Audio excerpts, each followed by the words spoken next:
Hey guys, আজকে আবার নতুন ভিডিও নিয়ে একটা হাজির হলাম। সো গাইস, আজকে যাবো আমার ফোনটা ঠিক করার জন্য। কতদিন যেহেতু রেখে দিয়েছে ডিম পাড়ার জন্য গাইস। তারপরে গাইস, চারিদিকে অন্ধকারে অন্ধকার ভাই, দেখো কি ভূতের মতো চলে যাচ্ছি। তারপরে দেখো গাইস, আমি এখানে এসে তোমাদেরকে ইন্ট্রো দিচ্ছি। তো ফোনটা তোমাদেরকে দেখাবো বলছিলাম আমি, যে দেখো ভালো করে, তখন দেখতে পারোনি তো লাইটের প্রসারে এনেছি। তো দেখো আলোতে এনে তোমাদের দেখালাম। ফোনটা ফেলে দিল ভাগ্নি, আমি দেখছি ভেঙে টেঙে গিলো নাকি খাটার মাই ফোন। তারপরে দেখো গাইস, রোডের ভিউ দেখাচ্ছি তোমাদেরকে, রাস্তার ভিউ। আলো নেই, চারিদিকে অন্ধকার। তো আলোতে যেয়ে তোমাদেরকে দেখাবো, যেহেতু আমি রাস্তা ক্রস করছি, দোকানের কাছাকাছি এসে পড়েছি। সো গাইস দেখো, এখানে দোকানে এসে পড়েছি, তোমাদেরকে দেখাচ্ছি ফোনটা আমার। তো দোকান ভিউ দেখাচ্ছি, দেখো স্টোর। তারপরে দোকান, ফোন শপে এসে দেখি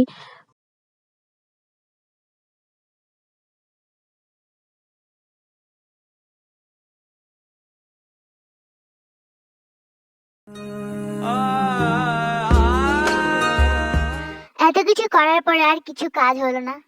তো গাইজ আমি ফোনটা হাতে নিয়ে চলে গেলাম।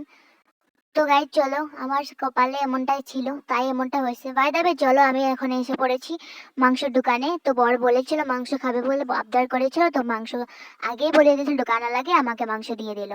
তারপর বললাম ভাই, দোকানওয়ালাকে মাংস তাড়াতাড়ি দাও, আমার যেতে হবে। তো গাইজ মাংস নিয়ে রেডি। তো মাংস নিয়ে দেখো আমি আমি বাড়ির দিকে রওনা দিলাম।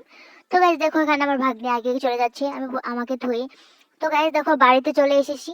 তারপরে তোমাদেরকে দেখাচ্ছি, বাড়িতে এসে চা, গরম গরম চা খেলাম। মাথাটা একদম ঠিক ব্যথা করছিল, ঠিক করছে আমার নয়, মেজাজটা গরম হয়ে গেছিল। তাই গাইজ আমি এরপর চা খেয়ে নিলাম। তো দেখো এখানে ট্রেন্ডিং চলছিল, সবাই দেখাচ্ছিল, আমরাও ট্রেন্ডিং করে দেখলাম। মানুষে করে জলের সাথে, মানে গরম জলের সাথে, তো আমরা করে দিলাম চায়ের সাথে। সো গাইজ দেখো, ট্রেন্ডিং এ আবার করতে চাইলাম, বেট্রেন্ডিং হয়ে গেল দেখো এখানে। তারপরে আমরা যেটা ভাবলাম সেটা হলো না।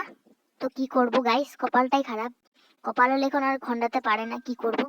বাই দ্য ওয়ে, চলো তোমাদেরকে দেখাচ্ছি। একটু চকলেটের কালারটা অল্প অল্প ছেড়েছে, 20% হয়েছে, যেটা করতে চেয়েছিলাম আমরা। সো গাইস দেখো এখানে, তারপরে চার উপর থেকে ভাবলাম এগুলো দিয়ে কিছু হবে না, খেয়ে নে, মাথাটা ব্যথা করছিল। তারপরে আমি দেখো খেয়ে নিলাম। তো গাইস দেখো এখানে আমার ভাগ্নি, আমি বললাম যে প্যাকেটটা এমনি বেকার এনে নিলাম, এনে কিছু হলো না। তারপরে দেখো চা সুইচ করছিল, বলছে যে মাসি এমনটা করো।